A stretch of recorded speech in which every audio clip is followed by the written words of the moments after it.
and our technology partner, Credit2B. I'm Justin Warden, the marketing coordinator, and I'm here with Ken Frisco, who's the operating board director, as well as Rob Santo of Diageo, who will be presenting today on insight shared service centers. We do have a few items I want to get out of the way before we begin.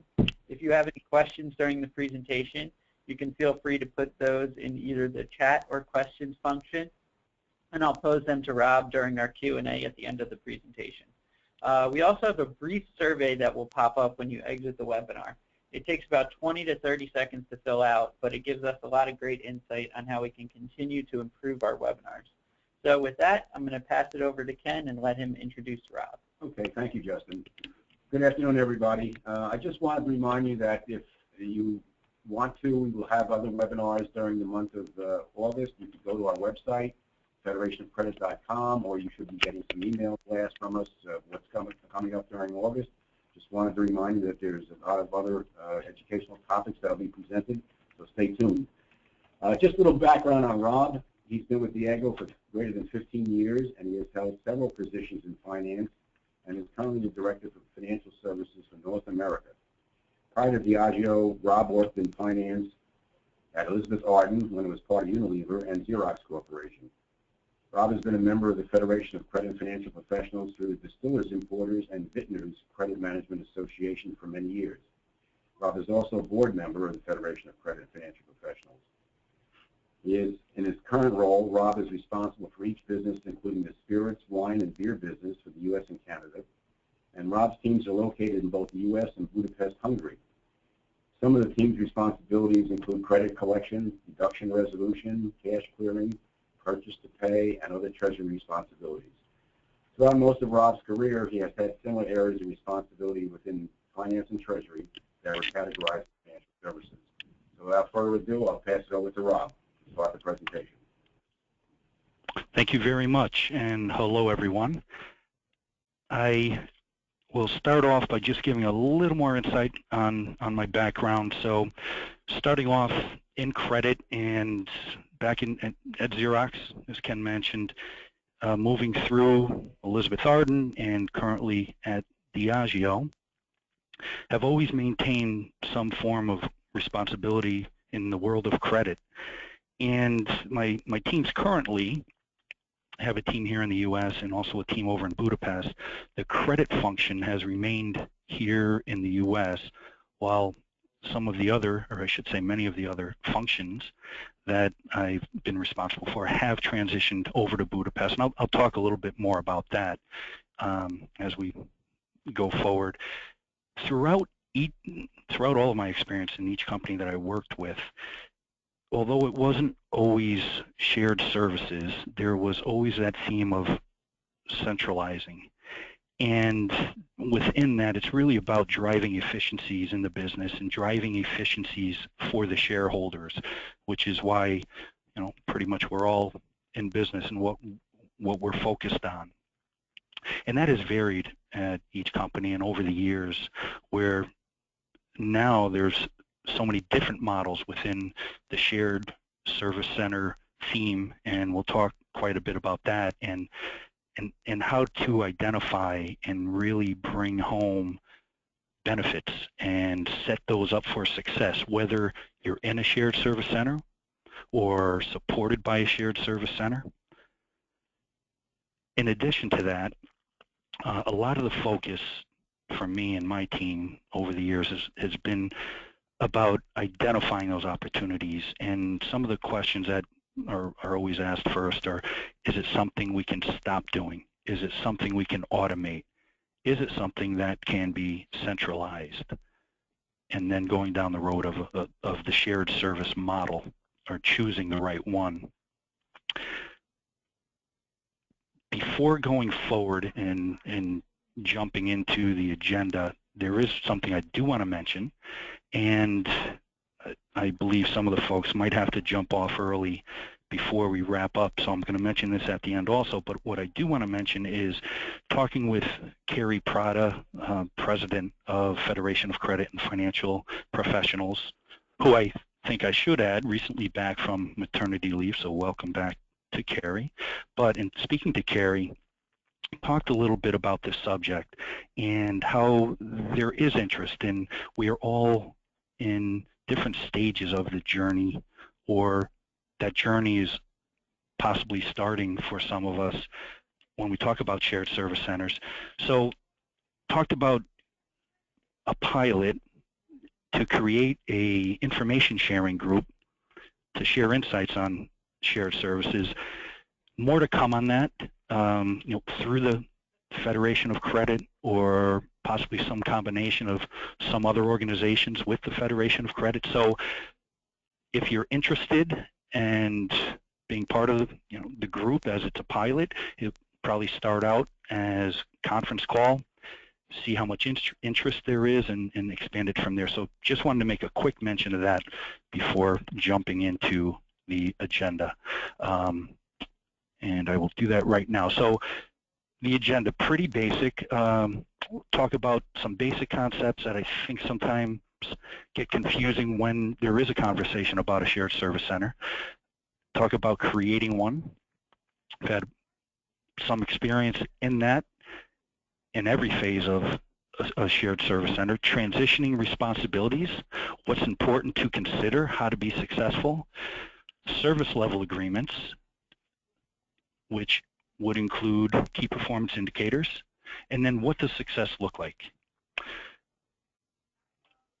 When talking about some of the basics, the terminology and acronyms I think are important, and even here at Diageo, where we've had a shared service center for well over 10 years, too often some of the terminology is not understood or used incorrectly. So real brief, shared service center, as you all know, designed to centralize responsibilities for multiple functions or business units, and the focus is typically to drive best-in-class processes with strong controls and to find cost savings. Occasionally, terms interchanged, offshoring, outsourcing, and the combination of the two. So at Diageo, and some of you I know also, do offshore. So we have transitioned responsibilities to other Diageo locations. One of ours happens to be in Budapest. So that's a true offshore. Outsourcing is sending it out to a third party with some of the same objectives of having that lower cost location. And we'll talk more about that. And then, so we're involved in that also at Diageo. And then the third that I'll talk about is offshore outsource. As you could read there as to what that is, and we do have one of those models also. A few other terms and the acronyms that sometimes we so often see and figure we know what it is, but business process outsource, BPO, transitioning activities to a third party. The Center of Excellence, this is one where have had some experiences where it should not be used, and something to consider. So right away, when there is the potential to centralize some responsibilities and possibly consider a offshore, outsource, or even pull them into a shared service center, I've learned that we do have to be careful not to overuse the Center of Excellence, where if there are responsibilities that do end up transitioning out, and we find that the performance is not better than where it came from, and there are a lot of different reasons for that we will talk about, very quickly the buzzword or theme of Center of Excellence will go away. If overused, the credibility of that organization that's taking on these responsibilities will definitely be tarnished. Captive centers and insourcing. Insourcing, very common also when I was with one of the other companies, brought in some outside help to audit what some of us on the phone, I'm pretty sure, do. We did have them come in and audit the tolerance write-off, and they sat right next to my existing team, and what they did is some audits to identify what could be collected back in some other studies. One example of insourcing. Additionally, moving on in the agenda to creating a shared service center. What I do want to share with you are some statistics which make a lot of sense. Some of you have probably seen a lot of these. If you're involved in determining, do you create a shared service center? Do you transition responsibilities to a shared service center? And top of the list, as you could all imagine, are the reduction in job costs. The most common tends to receive the most focus, and I've found that when there is success through the salary arbitrage, it could be significant savings, and always looking to scale in order to bring the biggest savings possible. When there is success and there's good performance, there's always a thirst to continue to review. And as I mentioned earlier, it's pretty much our responsibility to the business and to the shareholders to always look for opportunities to drive value while not creating risk. And creating risk is something we'll talk about a little more, very important. And then some of the other areas, and what this chart shows is a large number of CFOs that were interviewed, and these are some of the results. IT resources, not always available, is another reason to outsource. And as you can read down the list, those are some of the other priorities.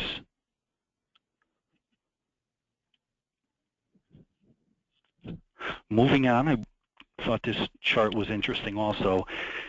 What this shows is there's a top-rated outsourced countries, and it looks at the cost, resources available, type of resource, and it's interesting how it lines up.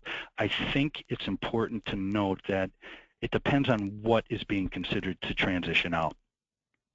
So with my experience, when we talk about the credit function itself, that always reviewed, but that is one that was held very tightly. That responsibility and many others that are considered to be complex, after breaking them down, sometimes they're not as complex or not as much of a risk to consider to be part of centralization or part of outsourcing. For Diageo, to share some experience, Diageo, we number 14. So we have our shared service center in Budapest, Hungary. Interesting location, and over 10 years ago, the choice was to go to Budapest based on the number of educated workforce. The consideration was also we had a base that we wanted to send there, but then also to consider we do want the educated workforce. They speak multiple languages. There were still significant cost savings, but we were able to look into the future for some of those more complex, more decision-making that would include analysis and insights to go there. Budapest itself, when we first went there over 10 years ago, had 10 or so shared service centers, a lot of them for US-based companies. We look at Budapest now, and there are well over 80 shared service centers, which is very interesting. What that does to us is something that should always be considered, is how do we, and how would all of you, maintain and keep the resources in the business. So in Budapest right now, being a good example, many of these 80 shared service centers use SAP, for example. They have very similar processes that many of our team uses. We've been fortunate enough to create a good work environment in the shared service center, which I believe is very important. And if you're part of a shared service center, if you are supported by a shared service center, that is something that, and studies have shown this also, in the long term will significantly benefit the performance of that shared service center if you're able to create a work environment that employees are energized, want to come in and work, and all those other buzzwords like being empowered, and they truly want to act like owners. So we have had some good success there. Moving on. Talk about location and the selection process a little more. Pretty obvious cost, including labor. Some other considerations, which are very important, are travel and obviously tax implications. When looking to select a location, and going through that process quite a bit myself, the return on investment is something that needs to be, like with anything else, needs to be calculated but accurately. Too often there are so many variables that are in the mystery category, and the time is really needed to determine what all those different variables are to make sure that you can get a real picture as to what the cost savings will be. As mentioned earlier, the type of activity, very important. So if we chose Budapest, Hungary, but we also have some other locations where we do data entry, where Budapest, Hungary is our offshore, but then we also have other places around the world where we outsource.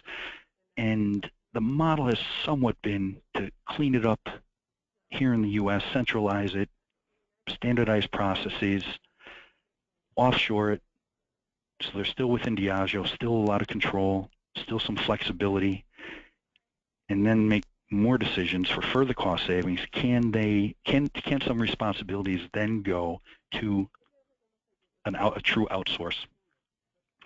So we've been pretty good at that model. I believe in it to find cost savings, to find further opportunities. And many of you on the phone, I was looking at some of the companies on the phone I know do have and have had success in doing that also. Talking about the proper workforce available, language, can't reference that enough. And if it's a brand new location being chosen, to make sure there's enough, and we'll just use English speaking at this time, enough English speaking talent that is available. Can't underestimate that, as you can imagine, but mistakes do happen. And not only language, but communication, to understand the culture and what type of communication they're used to, and do they need to build those capabilities. So speaking with stakeholders internally, also customers and vendors, there are some really good options out there to make that happen. And when there is success there, it opens up the door for further thinking. And always a tough conversation when talking about further outsourcing or offshoring. But once again, it's about driving value to the business and to the shareholder. Talking about time zone. Time zone is critical, but there are some workarounds. It's just potential to cost more. So when talking about cost justifying and the return on investment, too often time zone is missed. So if going to Europe, but there's going to be responsibilities to talk to customers and even internal stakeholders, need to ensure that you understand what the cost will be for however many number of team members will be working that second shift. And to a point I was making earlier, if you're in a shared service center location where there are others, you want to make sure that you are paying enough of an increase for that second shift perhaps, where it is going to motivate that employee to stay with the team rather than to hop from service center to service center. Travel accessible. It is very important, I believe, to make sure that budgeted is travel to the shared service center, whether it's in the U.S. or overseas, so that stakeholders can get there, build their relationship, it's important for some of the key team members, as many as possible from that shared service center, also to get out into the market, into the country, to meet with their stakeholders, to understand and build their capabilities, to provide insights on the business. Political environment, also a consideration. Although the cost might be even more, you need to make sure that it's not going to impact your business in the near future. I'm going to talk a little bit more about transitioning responsibilities. What I want to share with you here is something that early on in Diageo's transition days, creation of the shared service center, not enough attention was paid to this. I'm sure there might be more steps in there, but these 12, to make sure you have these properly documented and the transition team, whoever that might be, pays close attention to this, and to make sure that the timelines are appropriate. We talked about cost justifying, make sure it's done right. There's an analyze phase, design phase, and as you could read, many more phases and a few check-in points to go or no-go that are extremely important to capture. I have been involved in reviews, potential transitions, where at a go or no-go, it has been a no-go, and the stakeholders, the individuals, whether it's you or you're supporting someone, need to be really strong that if there is a risk that's been identified through one of these phases, and I'll talk about them a little bit in a minute, that you're not quiet about it, that you're voicing that opinion, because it could definitely come back to haunt you. I'll talk a little more in detail, but I'll move through it quickly. So cost justifying the transition, apples to apples. What I want to mention here is to ensure that if you are trying to, part of cost justifying a transition, wherever it's going, in the U.S. or overseas, make sure the total costs of their fully loaded costs for employees involved and any other costs associated. Headcount. I've learned that it's smart to consider not having a lift and drop, but to the new team that's receiving the responsibilities to increase that 20%. With some considerations. Is the location you're moving it to one that has high turnover? Are there some complexities in the process where you might have, there might be a local team that has a ton of experience, transitioning it to a team that is not as tenured, and to be safe, you do need to consider increasing that headcount 20%, give or take, knowing that you're still going to have significant cost savings with the transition. When talking about the analyze phase of the project, that's where it is put 10 stars next to do not send a broken process. And coming back to what I mentioned earlier, center of excellence. Is it really a center of excellence needs to be considered, or is that just a terminology that's being used to get people a little pumped up? Fix a process before it goes, unless that location, that shared service center, already has a similar process or the same process for other markets, and it's working very well. Identify all gaps.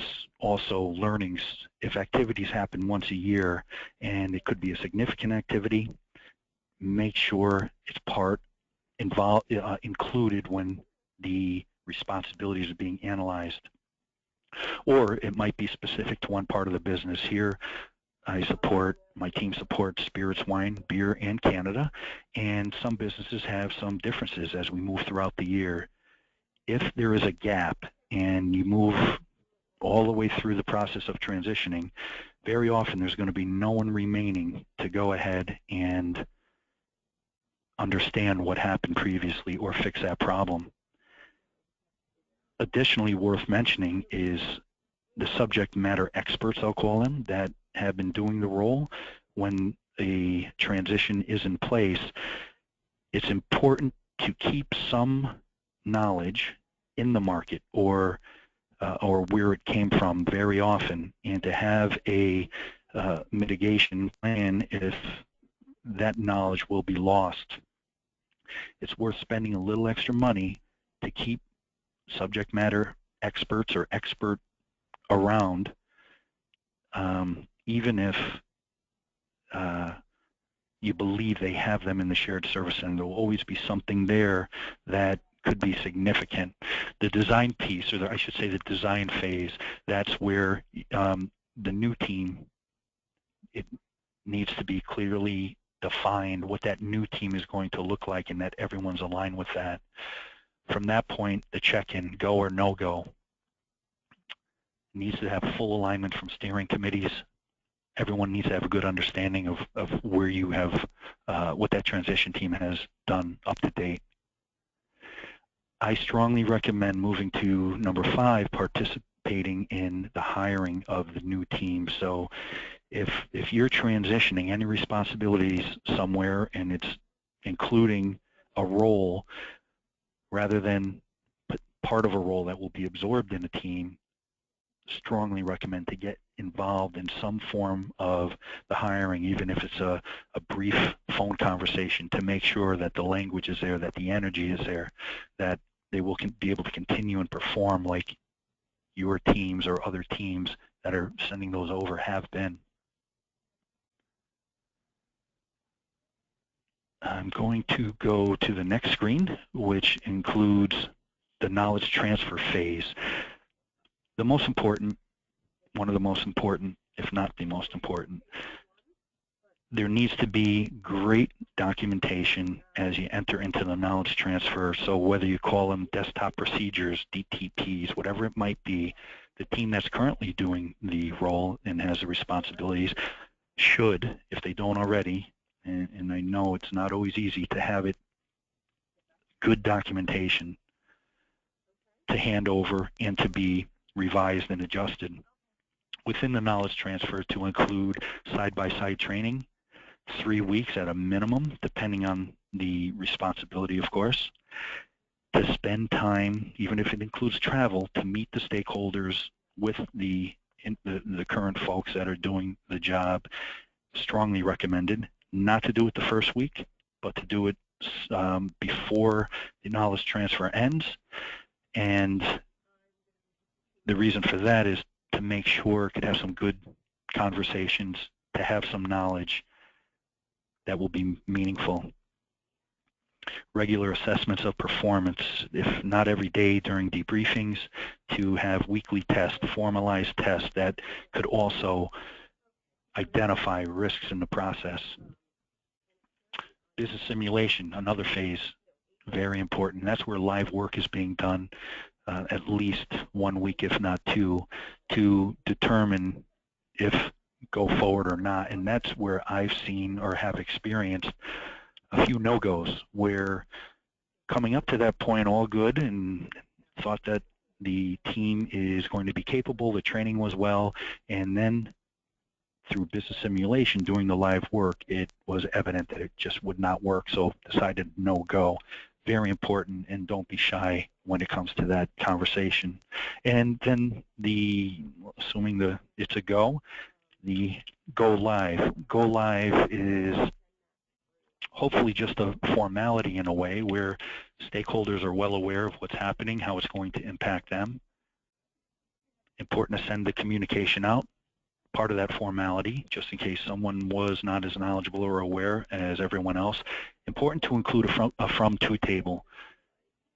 Sounds simple, but could make many people's lives very much easier. The third bullet worthy of mentioning is escalation. So what it might feel like to stakeholders that were used to dealing with someone maybe in country, in their office, now to have to contact someone the other end of the country or another country, they're going to want to know that if something isn't working, that they're not left stranded. So an escalation path or an escalation map is important, not only within the shared service center, but back within the market for someone to be responsible, who could possibly be a business relationship manager or have that role. Carrying on with transitions, a warranty period. Important to make sure that it is fully supported. So individuals that might be exiting the business, who are losing their roles, moving into another role, need to make sure that even though they're probably going to be looking for new roles, which they should, they need to spend the right amount of time supporting the new team and their stakeholders so that there's no disruption to the business. That also depends significantly on the time of year. If it's approaching a year end or another time, need to make sure that that is fully covered, while understanding some folks might be leaving the business depending on their exit package, of course. In the decision to exit warranty, once again, just another check-in. Is everything working? Is it acceptable? Should it be considered to extend warranty, at least for a few individuals possibly, just to mitigate that risk? And finally, after exiting warranty, things are live, should be a stabilization period, possibly 4 weeks, depending on the time of year again, with the same type of check-ins. And I'm surprised I went this long myself to slide 14 without mentioning noise, where many of us in what we do, we have a lot of key performance indicators, a lot of metrics. They're green, they're amber, they're red. But I find with shared service centers, noise might be one of the strongest measures with stakeholders, with customers, with vendors. So that should be part of the stabilization, if not every other step, to make sure that the noise is no greater than it was when the team handed it over. That's challenging, but I feel that might be one of the most important aspects. So that's when the transition officially ends. What not to forget is that there should not be, or limit as much as possible, shadowing, which I've found that many within our organization and others that I speak to tend to get caught up in. And when I say shadowing, it is to replicate the responsibilities that were transitioned over because there are trust issues, because there might have been one hiccup and the thought is, well, they can't do it, I have to do it myself, even though I lost the resources to do that. Be careful to prevent that. Needs to be addressed. It shouldn't happen, because the thought is that you want that value to the business to remain, which was part of that initial objective. And then make sure the business relationship manager, and continue to talk about subject matter experts, remain connected, remain engaged. Very important. Moving on through the agenda, service level agreements. I'm not going to spend a lot of time on this, but what I will say is that I am being through the journey. To have one, a must. The first few years, extremely important.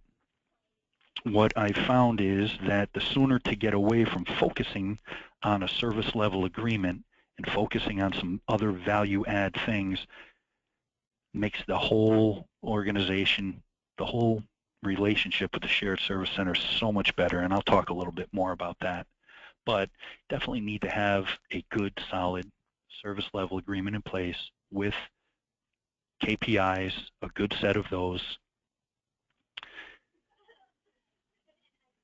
A big focus within an SLA to be right first time, both for the team that the responsibility is transferred to, and to have reverse SLA, I'll call it, for the stakeholders to make sure that the information they're sending the team is right first time also. To renew the SLA, very important for the first few years as things evolve, things change, automation's added, best practices might be coming in place. So those do need to be renewed, revised if possible. The shared service center should have just as much input as the business relationship manager or stakeholders, and need to seek that feedback. Very important. When renewing the SLA, part of that process, I believe, should be reviewing the costs and have the full-time equivalents or headcount, has that changed? Very often we'll find that some of the reasons to actually go to a shared service center, where we might lift and drop as is, or we might add a few, will change if there isn't turnover, if there is some automation. So not to lose sight of that, to make sure that the proper costs are being either cross-charged back or that's what you are paying. Slide 17, the reviews. Won't spend a lot of time on this also, but can't say enough about it. Performance reviews, they should evolve, and I'll talk to that in a second, but formal monthly reviews are so important. Even if it feels like a formality, it creates the opportunity for the folks in the shared service center to present to the stakeholders or the folks in the business not only their end results, but how they got there. And then we'll talk about how I think that should evolve into even more value add, which will include analytics and insights. And it's definitely possible to get there if it's challenged, if the service center is challenged to get there. So it's important to dedicate that time. Part of almost every review should be compliance, to make sure that compliance is top of mind at the shared service center, and almost all of them are very good about this, sometimes a little over the top, as I'm sure some of you agree with, but to make sure that that is addressed. And if it is over the top, I had one today actually was dealing with, need to address that to make sure that it's appropriate for the business, that it's still mitigating risk, but at the same time, it's not preventing the business from going forward. Go over to slide 18. In the evolution of performance reviews, as we all have them, we give them, we receive them. As the shared service center matures, maybe a few years in, that the SLA should be maintained but enhanced and almost not even discussed as an SLA, more so if it's an offshore, even though there should still be an agreement. But even for an outsource, costs are directly linked to what was agreed to in the service level agreement or SLA, but the less focus on that, I find, drives more good business outcomes. When there's a significant change, I think to go back to that SLA to make sure all the basics are being reviewed, and I'll talk about those in a minute. And it will help identify process failures, but once the organization is more mature, once the shared service center is more mature, can move away from that. And what that will bring is strategic insights. The shared service centers, outsource, offshores, have a lot of information, have a lot of data. They should be at the point, at some point in time as they mature, to provide strategic insights. And that's after the basics are received. They should be able to act like owners, like others would within the market. Should be able to present the risks and opportunities to drive results with a lot of focus on working capital, depending on what responsibilities do transition over. And then to talk about the process improvements, which are one reason to streamline processes, find automation, improve processes and controls by, again, stop doing. Is it non-value added work? Are they reports that no one's reviewing? Can they be automated? Can there be further centralization? Moving on to KPIs, and then one more bullet, and then we can open it up for questions. So when talking about KPIs, again, this slide here, slide 20, shows some of the very basics. The first time an SLA is created, and hopefully never has to be discussed again in great detail, although should always be presented. The colors are for no reason other than to draw them out on this particular slide. But the basics are around make sure that the shared service center folks return a call within 2 days. Then the reverse is the stakeholders to call them back in 2 days. And depending on what the target is, talking about order to cash and customer aging, the basics. You don't want performance to decline, but it's still not getting at driving improvement to working capital. And that's where the evolution should come in, and the shared service center should be able to provide analytics insights to drive the business. Looking at slide 21.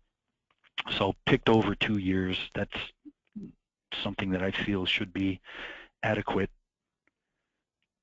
for the learning curve, moving through the learning curve and being able to truly add value. So this screenshot is a little more of where the conversations need to go, rather than in the performance reviews perhaps, or daily conversations to talk about, are the results green, amber, or red.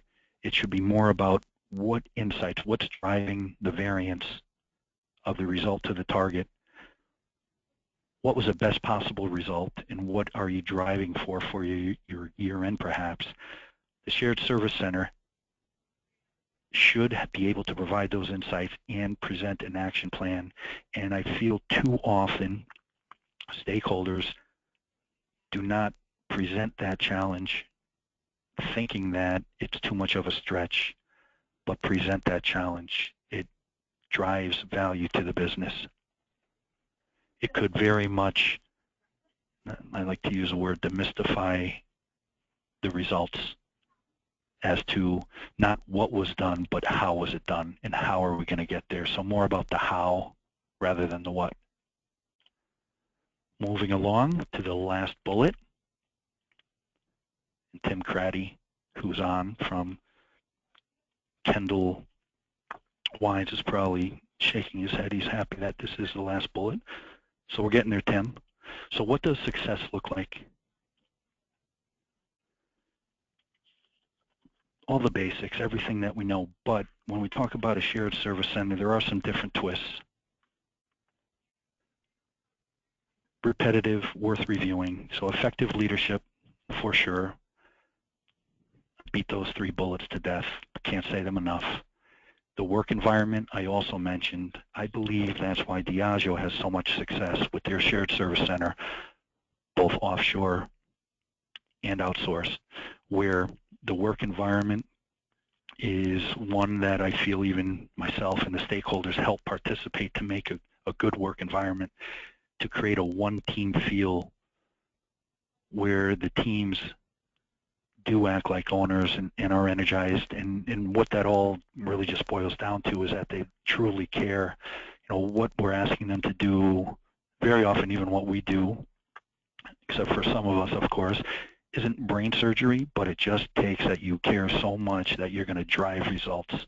And that's what a shared service center really can do. Talked about turnover, and that is a risk, needs to be top of mind. When there is turnover, to have those good desktop procedures that are continuously updated. When that doesn't happen, and what I mentioned earlier, subject matters start to leave the business, that's when there could be real risk. Talked about basic SLAs, and when the metrics are all green, sometimes that overshadows, are there other more advanced performances that can take place? Challenge the teams to go ahead and do that. It's not always easy, but very important to help those at the shared service centers to understand the market, to understand the competition and what's happening within that state, that country. That will improve their capabilities, help them make better insights and recommendations. Talked about noise, something I probably talk about every day. If there is noise, then even if all the KPIs are green, probably not going to be a good outcome when there are conversations with stakeholders or customers or suppliers. That when the noise is limited, there is some success. Controls again. Each process needs to have strict, or I should say discipline, and that should never be overlooked.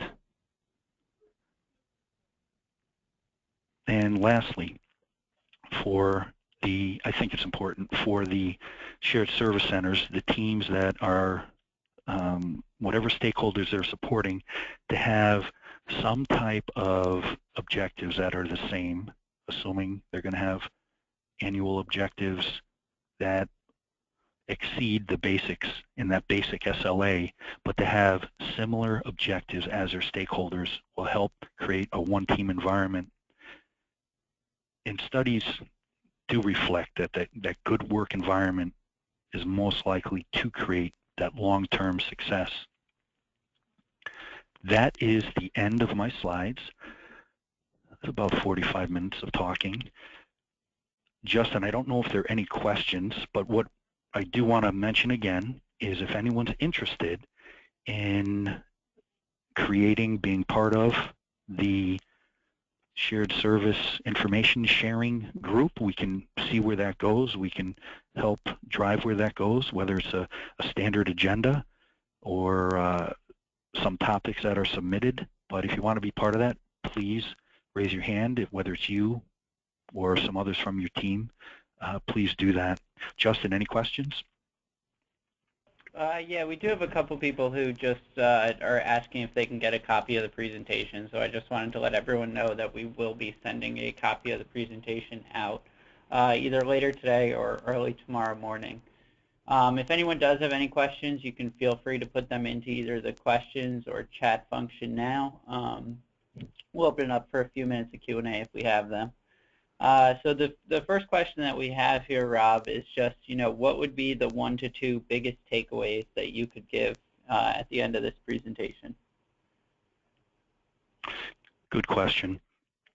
So there's an awful lot to consider whether you're in a shared service center or supported by one. But I believe that to have success and to have success, to make sure that there's a one-team feel that is not all about what I talked about earlier with the SLA, to create that good work environment between the two teams. I mean, the one team might have names that you can't pronounce, or their culture might be very different, but the more that you can be part of and help drive a one-team feel, you will just see the success continue and get stronger. All right, great. We have another question here. The question is, do you ever get any feedback from doing your employee sit-downs once a month? One person said that. Any pushback on that? One person said, they've heard of once a quarter or once every 6 months, but they've never really heard of doing them once a month. No, so the performance reviews are team-based. So I oversee a team, order-to-cash team, a purchase-to-pay team, and included in that is a record-to-report or accounting team. So each month we do set time aside where we all meet, and it's not too much. Sometimes it feels like a formality. It goes much faster than others, but I believe once a month is appropriate, and for a few reasons. Every situation, I already know the results that they're presenting. So the DSO, the aging, weighted average pay days, and accounts being reconciled, I already know that information. But it's a great opportunity to understand what their capabilities are, what they might need to know what's coming in the next month, give them an opportunity to present and identify any risks or opportunities. So it hasn't been for me and my business for Diageo. There's a lot of different value each month that's added, if that helps. All right, great. Another question here we have is, what key factors were considered when deciding to retain the credit management function locally? Yeah, so that was reviewed more than once, and each time it was de-scoped, meaning pulled out of the process. And where that was pulled out was in the analyze and prior to the design phase. So the transition team, so others besides me, others from the existing shared service center, part of that, all aligned that it needs to stay in market and that couldn't do it much cheaper, and that the knowledge, it would be very difficult to transition the day-to-day knowledge that's needed to provide some intangible insight. So yeah, they could definitely go score a financial that could be done. The relationships, being out of country and not being able to visit a customer perhaps, or there was a lot of value placed on that, along with just being able to walk down a hallway and bump into a salesperson here perhaps to find out what might be going on in a certain market. Those intangible types of things, we put a lot of value on that and decided not to move that out. But what we did move out is collections, cash application, some other things, OFAC checks. So we did identify responsibilities that definitely could go over there. But when it came to credit, we decided to keep that here. I hope that helps.